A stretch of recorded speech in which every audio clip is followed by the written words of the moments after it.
Welcome to Bed Crime Stories podcast. I'm your host, T, and today I'm going with a shorter intro.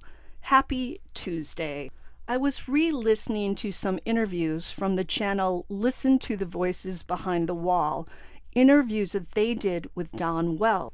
These interviews were done early on in the case.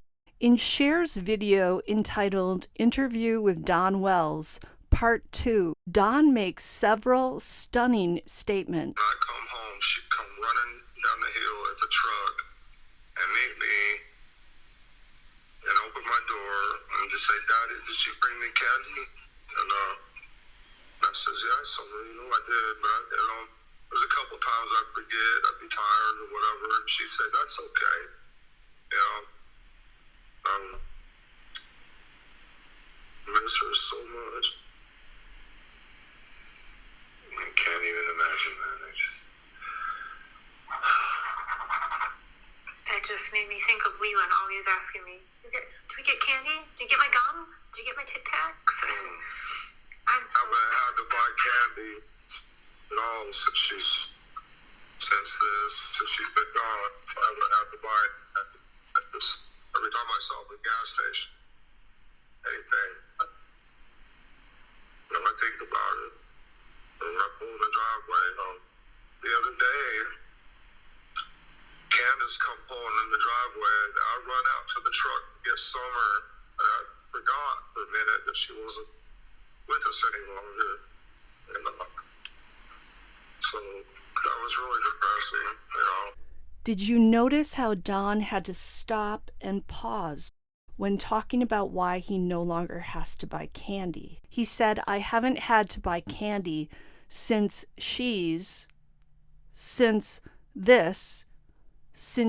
been gone."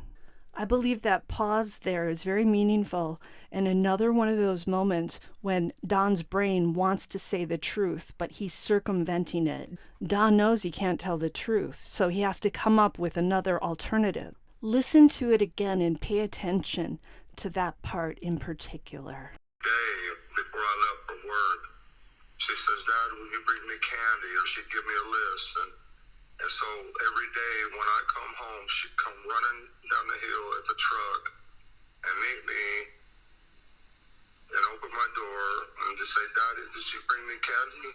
And I says, "Yes, I did, but there's a couple times I'd forget, I'd be tired or whatever." And she'd say, "That's okay, I miss her so much." I can't even imagine that. It just made me think of Leland always asking me, "Do we get candy? Do you get my gum? Do you get my Tic Tacs?" I haven't had to buy candy at all since she's been gone. I haven't had to buy it.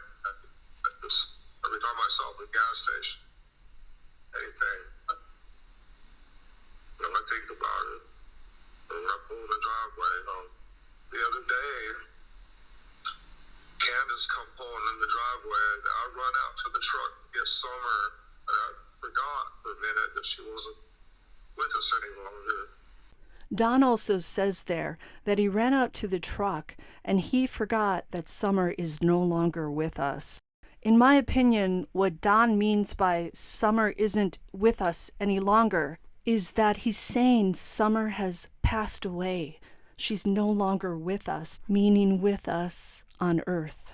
I Googled those words, and what immediately popped up was this definition from www.yourdictionary.com. Euphemistic, dead, deceased, end quote.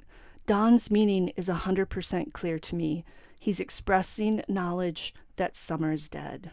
Those words in combination aren't typically used to say that someone is missing or somebody's gone because they were abducted. Those words have the meaning of finality, as in no longer living and no longer with us on Earth. And Don is crying at the same time and expressing how depressing it is. All of this, to me, spells death. And it also spells Don's knowledge that Summer is deceased. Later on in that same interview, Dawn talks about death. Take a listen. So I pray constantly, try to stay in scripture, and, commandments is a must. I've been trying to do that for quite a while. I'm not perfect, of course, but I see my baby. If something has happened to her, I'll see her in the resurrection. Jesus pointed out, this life is nothing. This death is nothing. It's the second death that's the one we gotta be leery of, is the second death, not this one. To me, it's quite clear that Dawn had zero hope for Summer starting on June 15th when Summer disappeared, and he said he just knew she was gone, and he never found any hope for Summer's return. And I'll say it once again, and I know I've said it before, but only parents who have zero hope are those who already know their child's fate. I have to believe that law enforcement is observing and listening to these same interviews. It appears that you may not be able to make a strong enough case based on these bits of circumstantial evidence.